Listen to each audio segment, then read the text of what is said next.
Hello and welcome to the debate. I'm Sana MAQBOOL and you're watching Pakistan TV. Here are the top stories that we'll be talking about in the show today. The first is with reference to what is happening in Gaza and the Middle East. We of course know that the flotilla has been completely intercepted by Israeli forces, including the last ship Marinette. And this is of course something in violation of international laws and is receiving a lot of condemnation from multiple players worldwide. However, this is something that Israel has done. Whether or not it will be able to get away from it remains to be seen. At the same time, we have news coming in that President Donald Trump has also set a Sunday deadline for Hamas to agree to a deal. What would that mean? Because he does say that all hell will break loose if this deal is not achieved by the deadline. We'll talk more about that as well. Our next topic is going to take a look at what is happening with reference to, of course, Pakistan and India and the rhetoric that comes forward with another fake news coming in from the IAF chief claiming that India shot down 5 Pakistani jets between the class of F-16 and JF-17 as part of Operation Sindoor. Absolutely false news that we'll be covering.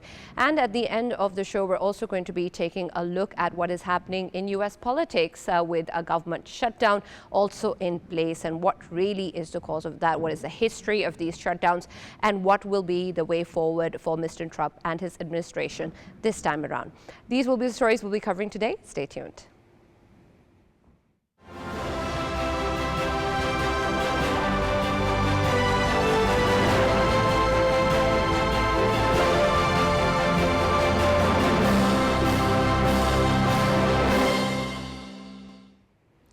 For our first story with regards to what is happening in Palestine and the deadline set by Mr. Donald Trump, we've been joined by a very special guest today online in the debate by the Deputy Palestinian Minister of Foreign Affairs, Ambassador Dr. Omar Awadallah. Thank you very much, Ambassador Omar, for joining us and taking the time out to discuss this very important issue.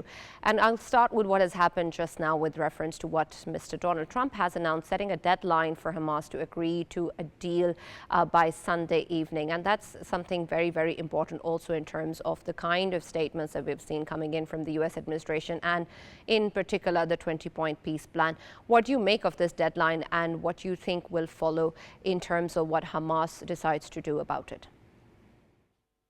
Thank you. Thank you for having me, and hi from Palestine to all our brothers and sisters in Pakistan. Actually, this plan has something really important for the Palestinians and for all the players, including those who welcomed the efforts of Mr. Trump.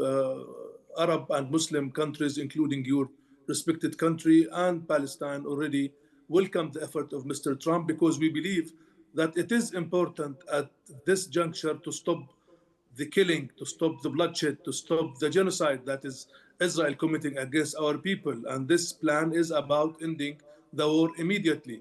So we look at it as an important opportunity for stop this killing, adding to this to stop the famine, the man-made famine by Israel that is used famine as a weapon of war, including the issue of forcible transfer of our people.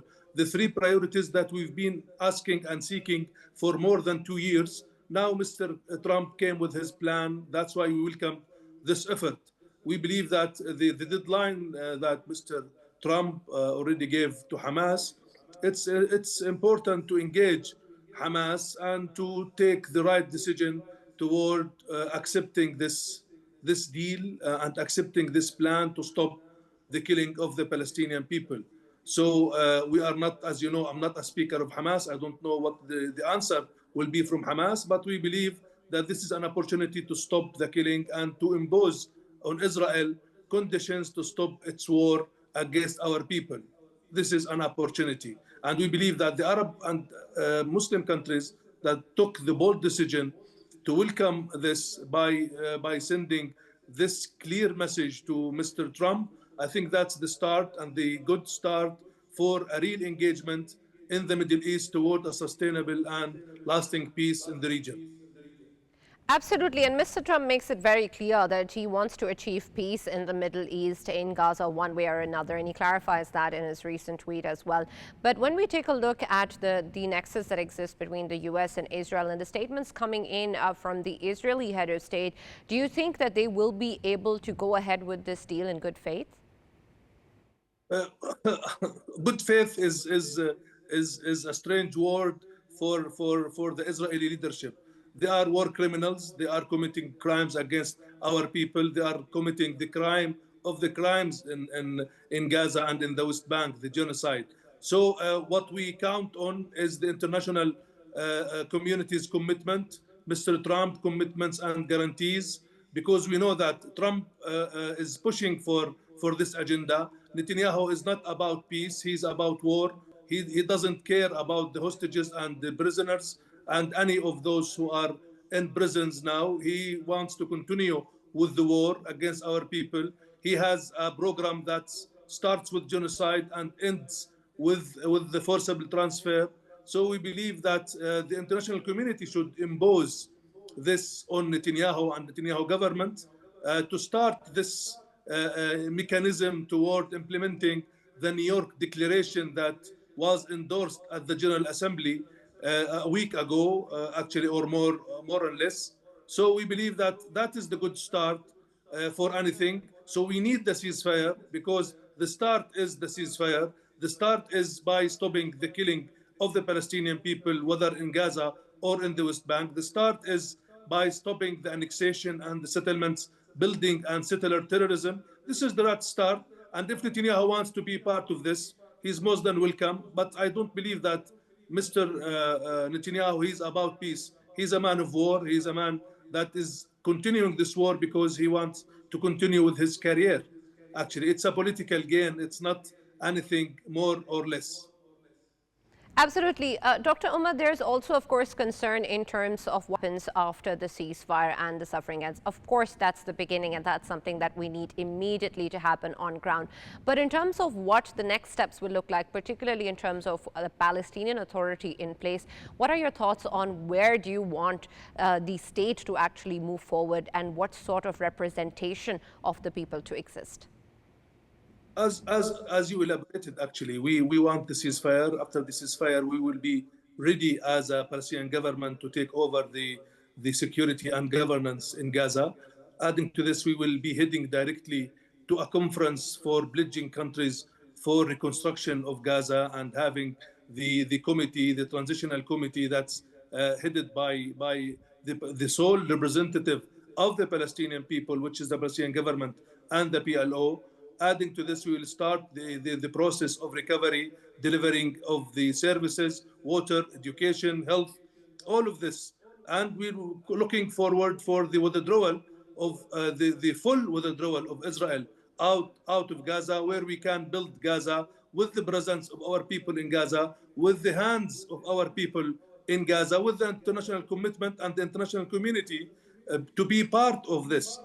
Then we will start as we call it, the political horizon that was endorsed by the New York Declaration, talking about a process toward ending the occupation and having the two-state solution by achieving the rights of the Palestinian people. This is how we see the next day, actually, that comes after the ceasefire. We believe that the plan of Mr. Trump needs a lot of action plans with timelines, with timetable, with a lot of details that we need to discuss and to engage in a good faith toward finalizing this plan and to be part of plans like the New York Declaration, like the latest recognition of the State of Palestine of so many countries, including 10 countries lately. So now there is more than 160 countries recognizing the State of Palestine. So we need to accumulate on what we already have from UN resolutions, from parameters, from term of references for the peace process. We should not start from scratch, from zero. We need to start from where we stopped in all this legal and political track and diplomatic track. Absolutely, and I'm glad you mentioned the recognition of the Palestinian state as well, because that's very, very important also in terms of how, as you mentioned, a number of countries have done that already. And this is a good step forward, even if it is symbolic at the moment.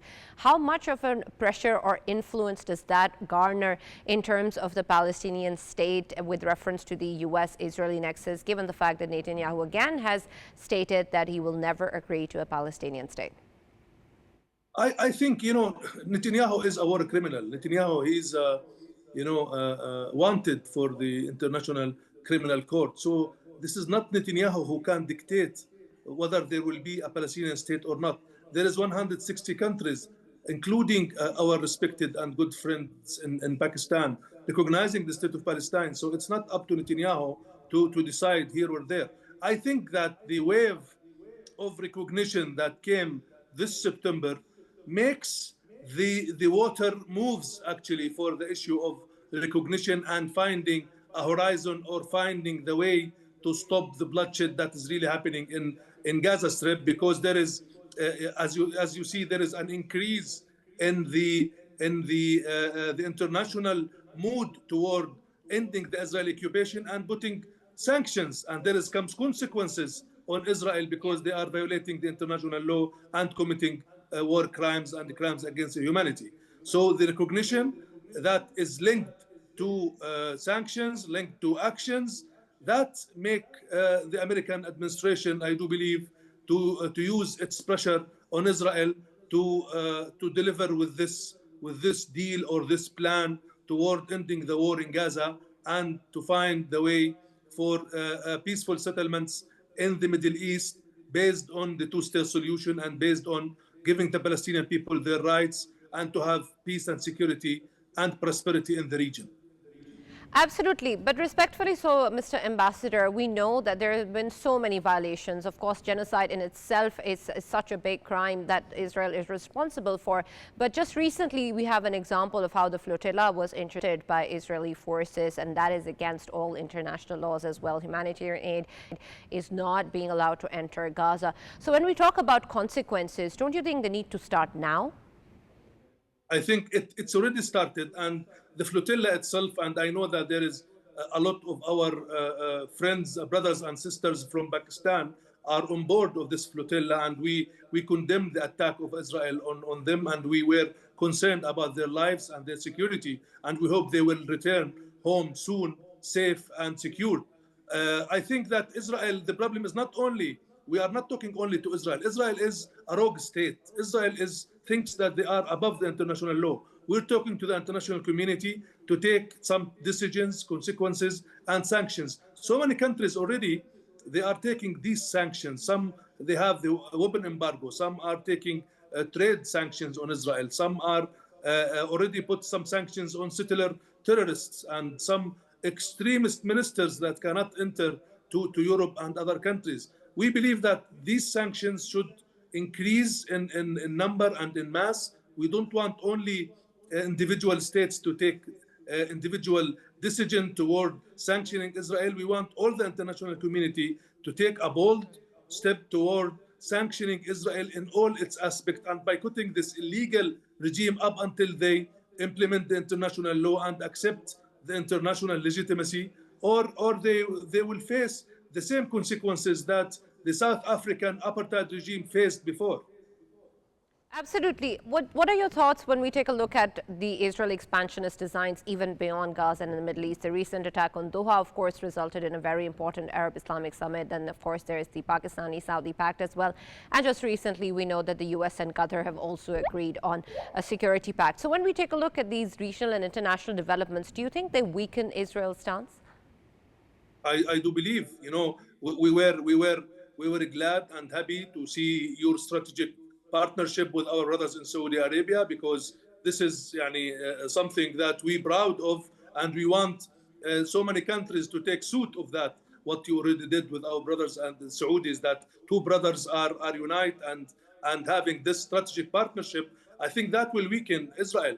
And it is clear that if Israel will continue with what they are doing, attacking the capitals, the Arab Islamic capitals, I think we need to take actions against this brutal occupation and this brutal regime that is trying to destabilize the region as all, not only actually Israel-Palestine, but the region as all. They are attacking all the capitals and they are trying to keep the Middle East in flame. There is two initiatives. There is the initiative of the international community, 160 countries that are recognizing Palestine, pushing with their agenda of peace and stability in the region. And there is the initiative of killing and destroying and bombarding the capitals and the region, which is Israeli initiative. It's up to the international community to choose on which side they want to go. And I do believe that less than the minority, 2, 3 countries are complicit in the crimes against the Palestinian people,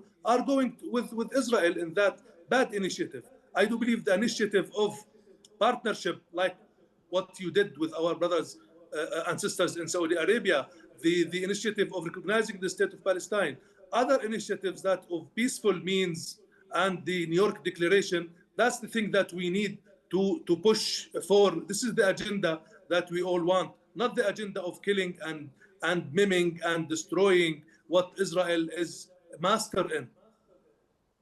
Absolutely. Ambassador, I also want your take on where do you think there has been most progress when you talk about, of course, a lot of international opinion and recognition also coming through.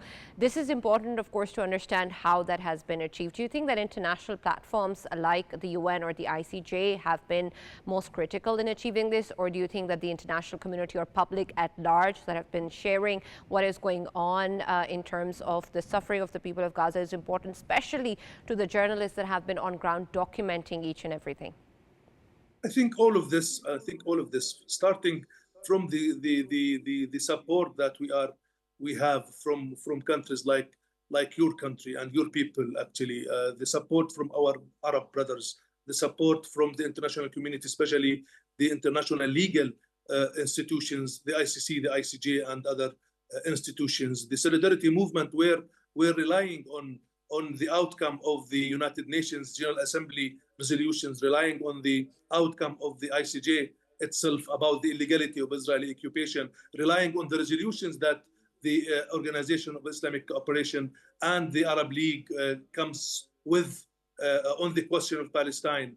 The bloodshed that was in Gaza, the suffering of our people, the work of the journalists, the brutality of Israeli occupying power, all of this, and for sure the move of our leadership and our diplomatic personnel all over the world. I think all of this helps in changing the narrative toward the right narrative of the Palestinian people. That is there is a brutal occupation that's prolonged for more than 57 years. There is 77 years of oppression against the Palestinian people, and we need to address this and to finalize this. We believe that 2 years of the genocide that we are facing here in Palestine sends a clear message to the international community that the illusion that can be any peace or security or stability in the region without the Palestinian people having their rights, having their state, this, I think, critical and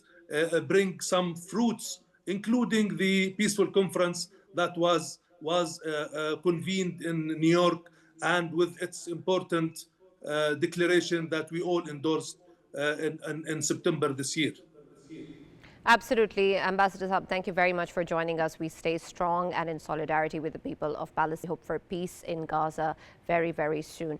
That was the Palestinian Deputy Minister of Foreign Affairs speaking to us at length about what is expected and what is the need of the hour. Of course, a ceasefire and end to the suffering of the people is something that he needs immediately, and so welcomes whatever is coming in terms of a way forward by the Trump administration and other countries around the world. But that needs to start and then move forward to a Palestinian Authority representing the will of the Palestinian people. However, it remains to be seen, because we know for now there is a Sunday deadline.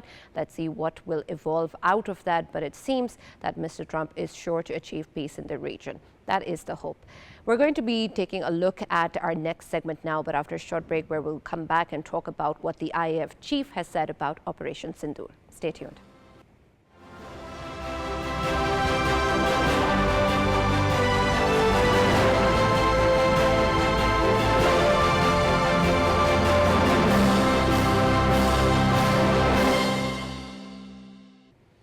So keeping up with Indian propaganda, the IAF chief has said that India shot down 5 Pakistani fighter jets with the class of F-16 and JF-17 during Operation Sindoor. And of course, this is something that they've done before as well, with the kind of false claims and face-saving they're doing in front of their own people to claim that this is what has been done. There has been no evidence, of course, that has been put forward of any such planes being shot down. Pakistan has repeatedly denied any such claims made by India, and we now hear again the IAF chief saying this and claiming that 5 fighter jets have been shot down by the Indian Air Force. And this is something, of course, that needs to be refuted, and to the international community to understand what really is going on at the forefront. We know, of course, that it's not just Pakistan that has been putting forward this claim. It is also the US President Donald Trump that has made it very, very clear that it's Pakistan that has actually shot down many Indian fighter jets to the tune of 6 and 7. And that's something that is at the core of the issue, which perhaps is something that the Indian Air Force still cannot accept. We've been joined to discuss more on this by Defense Analyst, Air Commodore retired Mr. Khalid Chishti. Thank you very much for joining us and being part of the discussion. Khalid Sahab, I want your take once again on the kind of absurdity that we see once again coming in from the IAF. And this is also important in terms of the way that, despite the fact that there is no evidence, there is no truth to these claims, this is something that is coming from the chief of the Indian Air Force, putting forward across the international community. Have they not embarrassed themselves enough? Thank you very much, Sana, for taking me on this topic. And that's obviously a very interesting topic to note that the Indian Air Force chief is coming up. And last time came up was 9th September. That was almost 93 days after the engagement took place. That he talked about that we shot down Pakistani jets. Let me start with the data statistics. For the simplicity of your viewers, I must add here that whenever you shoot down an enemy airplane, you have a video recording, you have a missile tracking, you have digital signals, and you have a confirmation through the data link that gives you the confirmation that you shot down. Pakistan Air Force has 4 tail numbers of Rafales only that I have the serial number. And obviously through your platform, I'd like to challenge and share the numbers with you if they can show those 4 aeroplanes flying together. That's number one. Yeah. Number two, when Pakistan Air Force came up with the argument and the claim, Air Vice Marshal Aurangzeb came up with the digital footprints. He came out with the coordinates. He came out with the radio calls of the Indian pilots. And obviously the social media showed a number of aircraft wreckages on the ground that particular night. What is it? Where are those facts and proofs if they're talking about Pakistan? And to top it off, let me also say, the chairman defense staff, Anil Chauhan, he gave an interview in Singapore right after the conflict, in which he said, yes, we suffered the losses, but then we made some mistakes and we tried to rectify and came back very heavy on 10th of this. Did he ever talk about this? We also shot down the Pakistani jets? No. That's one point. The other point is that it's 93 days gone past 6th of May. That Indian Air Force chief comes up in a seminar, public seminar. He gave a speech of 58 minutes. And on 28th minute, he thought of mentioning that they've shot down Pakistani jets. Is that the element of priority? Is that the prioritization in the mind and heart of the Air Force chief, who waited for 93 days, number one, and then he waited another 28 minutes to go down the speech and then talk about the jets that they shot down without a single proof. And on top of that, as a student of strategy or a former fighter pilot, I can share that they claimed that these aircraft, Pakistani aircraft, were shot down by S-400. I mean, look at it. What a funny statement it looks to me. Why? Because what are those 1,100 fighter jets for? Let's start Indian Air Force. What did they do during the war? We claimed 7 aircraft having shot down by Pakistani aircraft. We claimed the number of, the type of aircraft that shot down. And it was all except one, which was through HQ-9B surface-to-air missile. Rest all 6 claims were made by a J-10C aircraft through PL-15 missile. We came out with so many of statistics. And they're only talking about S-400. If the S-400 were that good, why would any Air Force buy 1,100 aeroplanes? They should rather have 1,100 S-400s. That's strange. I think but less is more. I think they should come out with the proof. The world has started to make fun of the whole story. I do respect Indian Air Force as professional Air Force. At no stage I'm trying to say that they're not good. That's not a good Air Force. But then the world wants to believe through the data, statistics, the footprints, the digital media, and everything. And we don't find that, unfortunately. Absolutely. And the statements that Pakistan has put forward, of course, with evidence are also being echoed by world leaders, including the US President, Mr. Trump, who's recently again reiterated how Pakistan has shot down 7 fighter jets. But when we take a look at such statements coming in from the chief of a country's Air Force, who are they really fooling? Who's their target audience when they can be easily refuted? They have no evidence, no claims, and nobody is also supporting them. Then how come these statements are made by a chief of an Air Force? Sana, let me take you back before the conflict started, before the 6th of May. The whole world remembers that the Indians fired their vice chief of air staff a few days before the actual conflict started. That says a lot. Why? Because no Air Force would like to sack or remove an Air Force vice chief just a days or hours before the Air Force goes into conflict. And obviously, 2 and 2, 4, putting them together, probably I have been telling on media for months that they found the leadership, military leadership of Indian Air Force, especially I'm talking about, they did not find enough cause to attack Pakistan. That's number one. You got to be ethically, morally on the right side of the history when you want to launch a war against any country. They were not on the right side. That is why I have learned through many sources that he protested. He disagreed with launching an offensive because he said this is not justified. And I've been also telling that if your cause is not justified, your war will not be justified. And if your war will not be justified, your performance of the armed forces will not be justified. Let's also hear what Anil Chauhan said a while back in Singapore.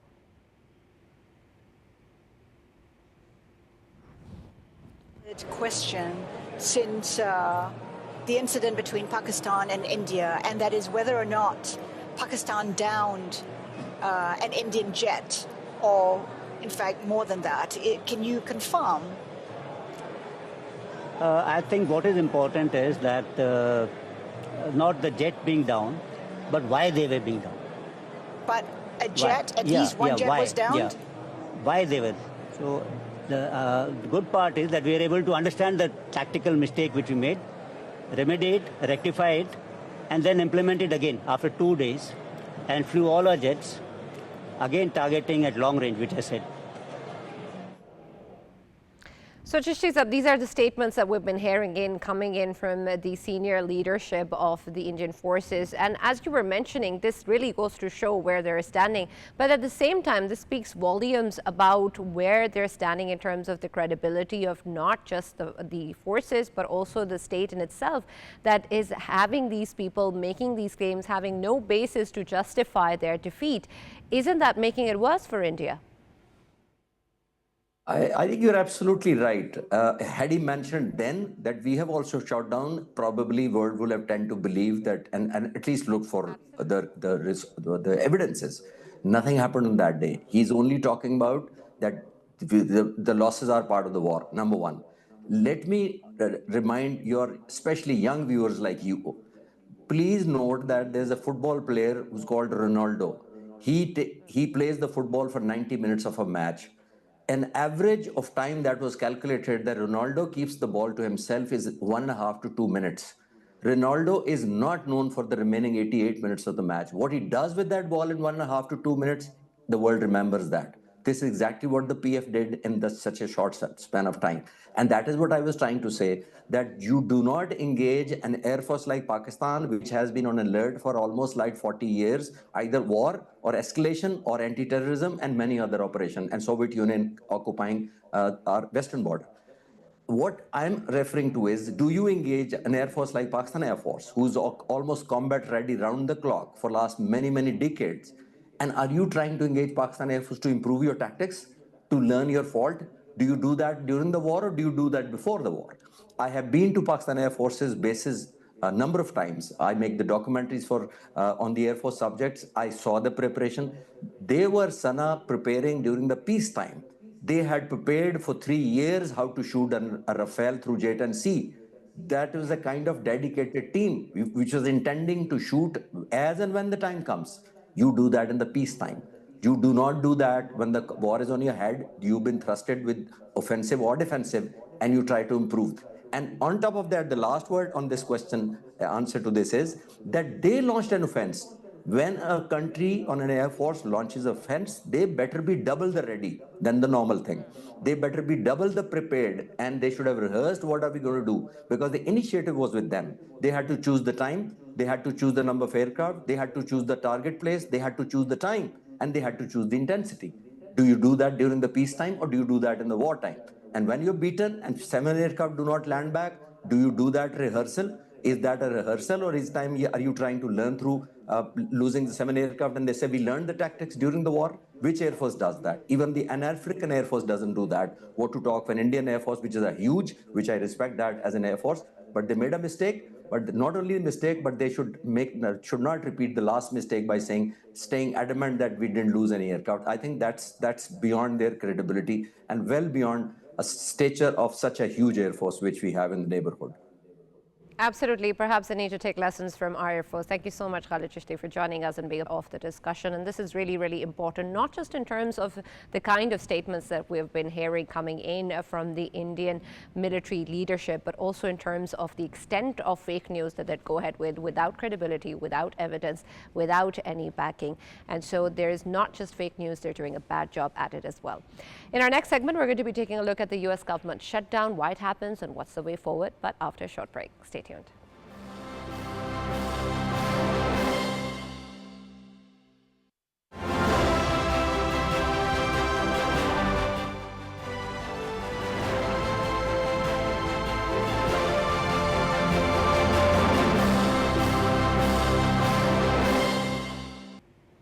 Welcome back. We're going to be taking a look at the U.S. politics, but before that, a news just in, there has been development with reference to the flotilla, and of course the former Senator Mushtaq Ahmed, who's also part of this particular flotilla that was on its way to Gaza, have been detained by Israeli forces.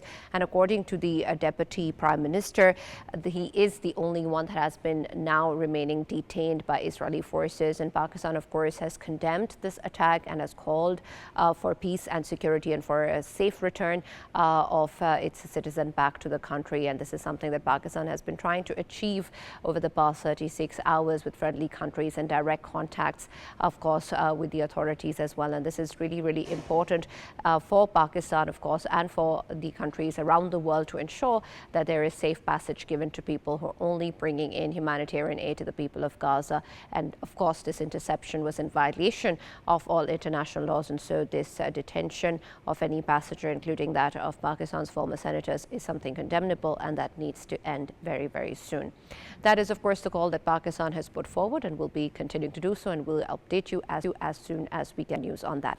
Coming back to what we're going to be speaking about at the end of the show is the U.S. government shutdown. This is something very, very important and integral in terms of what happens to U.S. politics. And this is something that happens as a result of the Congress being unable to pass a spending bill. If there is a funding gap and there is a discussion and disagreement with regards to a spending bill, the government loses its legal authority to spend money. And that results in the shutdown of all non-essential items and elements as part of the federal government. Something like that is a part of American history, has happened a number of times before, particularly since 1976. We've had about 20 funding gaps and about 10 full shutdowns.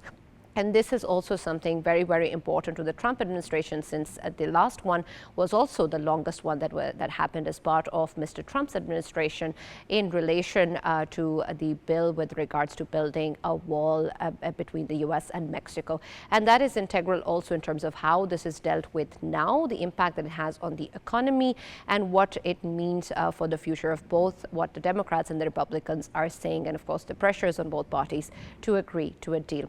For more on this, we've been joined by foreign affairs expert, Mr. Jahangir Khattak. Thank you very much, Mr. Jahangir, for joining us and being part of the debate. And I'd like your take in terms of what you see in terms of the history of U.S. politics and shutdowns. It is not happening for the first time, of course, but it does have a huge impact on the economy. And this is, again, something that's happening as part of the Trump administration. So when we talk about where the disagreement lies and how exactly you think that both the parties will be able to strike a deal, do you think that we'll be seeing the opening of the shutdown very soon? Thank you so much for having me. Uh, yes, the shutdowns history is not new to the US. It has been happening, just like you mentioned, 20 times or a bit more since 1976, the last one being in 2019. And at that time, the shutdown lasted 35 days. It started on December 22, 2018, and ended on January 25, 2019. So for 35 days, the US government was partially closed. The shutdown was partial. Just like now, it is partial. More than 750,000 employees, federal employees, have been furloughed, and it is impacting several state like federal agencies, including the IRS, Department of Education, Defense, Homeland Security. Several departments are being impacted. Can you hear me? Yes, please continue. Okay, all right. So yeah, so it has the impact. As far the economy is concerned, I think the biggest issue is not just the economic impact, which will be, I think, limited because U.S. economy is huge, and the federal government functioning can impact a few things, but the economic impact will be very, very limited. Like for example, in 2019, when the federal government was shut down, at that time, the total impact was calculated at around $11 billion, and $3 billion were recovered as soon as the government reopened. So this time around, if it lasts for 35 days, yes, we are looking at significant impact, but I don't think it will have direct impact on the economy itself, but it will have impact on the poor people because there are federal programs which support poor families like WIC, which is called Women and Children Support Programs. They are nutrition programs, and they're given to the people who are basically they don't make enough money. So to help them, so they say that if this shutdown continues for another couple of days, a couple of weeks, or maybe 1 week, there are different numbers, then the money may run out. But if that money run out, then the state governments will have to open their coffers to fund the gap. And certainly it will have implications. But overall, one big thing that is being looked at is the economic numbers, because the Department of Labor is not releasing numbers like about unemployment data, and that can really impact the Federal Reserve Bank, which is going to review if the government needs to cut rates again. And that is a big problem because that can really impact the economy in a bad way. But Absolutely, overall, I think it's absolutely. a W. Yes, and Jangir Sahab, this is something that Mr. Trump has also reiterated, saying that if there isn't an agreement, he will be moving ahead with mass layoffs. And that, of course, is where there will be a huge impact in terms of the federal workforce. Do you think that despite whatever resolution the parties may be able to achieve, this is something that will be a concern for the employees? It has always been a concern. If you look at so many federal agencies having lost so many employees, the Voice of America has been completely shut down. There are other agencies like Department of Education and others. So that fear was always there. Now President Trump is being accused of using this shutdown to increase the pace of firing the federal workers. So yes, that fear is there. And even if it is resolved, I think the president still intends to cut down, downsize the federal agencies' overall workforce because they feel that it's too much and they want to make it a slimmer, smaller government and more effective government and save that money and use it elsewhere. So that's the idea. And that's exactly in line with the Republican politics as well, which always say that they want a smaller government, no regulation or little regulation, and they want to give a lot of tax exemptions as well to the rich because they feel that they are producing jobs, they're generating jobs. So I think the impact is there and the fear is always there. And I think every time the government shuts down, these fears are definitely enhanced and people are really scared about their future. Where will they go? Because so far, hundreds of thousands of federal employees have been laid off, and more may be on the chopping block. Absolutely. Thank you very much, Mr. Jangi Khattak, for joining us and being a part of the discussion with regards to what is happening in the U.S. politics and the shut. The crux of the debate today has been when we take a look at what is happening in Palestine, in Gaza Strip. Of course, the flotilla has been intercepted. There has been a peace plan put forward by Mr. Trump and a deadline given of Sunday for Hamas to agree to a deal. It remains to be seen how all of this will evolve and whether or not a true peace deal will be achieved for the people of Gaza, giving them full representation and the rights that they've been demanding for decades now.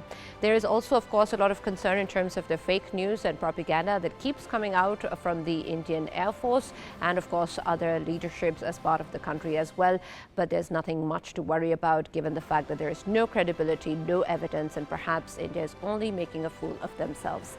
At the end, of course, U.S. politics need to decide where it is that it's going forward with in terms of the economy, in terms of the spending powers, and with Mr. Trump in power, it seems that it will be tilted towards the Republican side with more cuts and layoffs on the horizon. But it remains to be seen what is going to happen and whether or not a deal will be reached soon. It will not maybe have a huge economic impact, but will cost the U.S. government a lot in terms of its labor force. That is something that is currently going on in the U.S. as part of its government shutdown, and we'll be here to talk more about it as it evolves. That is all we have from the show today. We'll now see you on Monday.